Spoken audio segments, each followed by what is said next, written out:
गुरु की एक अपनी निजी संपत्ति होती है। रामकृष्ण परमहंस के पास जब स्वामी विवेकानंद पहुंचे और विवेकानंद ने पहली बार कहा कि मैंने सुना है कि माँ तुम्हारी सुनती है, हंस कर के रामकृष्ण परमहंस ने कहा माँ मेरी सुनती, ऐसा किसने कहा तुमसे? माँ तो सबकी सुनती है।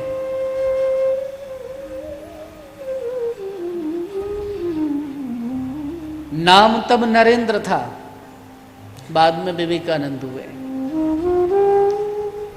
आप मां से मेरे लिए प्रार्थना करो।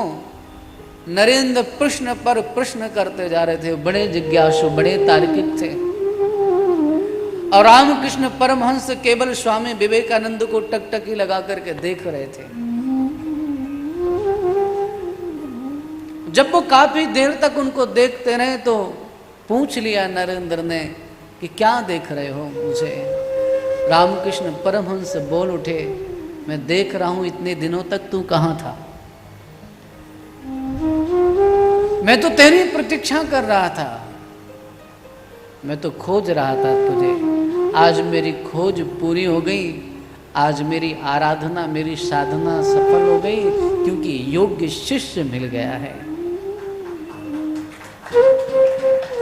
योग्य गुरु मिल जाए ये भाग्य की बात है। मैं उल्टी बात कर रहा हूं आज। योग्य गुरु मिल जाए ये भाग्य की बात है, पर योग्य शिष्य मिल जाए ये सौभाग्य की बात है। शिष्य भी तो योग्य मिले। रामकृष्ण परमहंस ने कहा कि तू मुझे मिल गया है, मेरी खोज पूरी हो गई है, बोल अब क्या चाहता है? तो बोले माँ से कहो कि हमारे घर की व्यवस्था खराब है, रोटी कपड़ा मकान के अलावा मुझे कुछ नहीं चाहिए। रामकृष्ण परमहंस ने भेज दिया माँ कालिका के सामने। उनकी तो सीधी बात होती थी दुर्गा माँ से।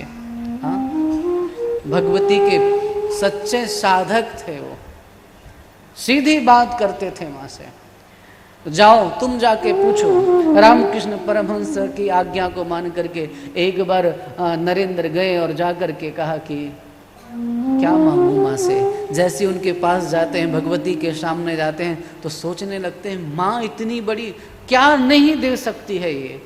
मैं इससे रोटी कपड़ा मांगू, व्यवस्था मांगू घर की। फिर लौट आते। रामकृष्ण परमहंस ने पूछा कि मांगा, सफल हुए? बोले नहीं। बोले क्यों? बोले जाता तो हूं, मांगने की हिम्मत नहीं जुटा पाता हूं। एक बार दो बार कई बार गए। रामकृष्ण परमहंस ने इस बार उनको डांट करके भेजा, जाओ मांग करके आओ, इच्छा है तो। और इस बार जब नरेंद्र ने मांगा, भद्रकाली की कृपा वृष्टि हो गई, माँ जगत जननी की कृपा हुई।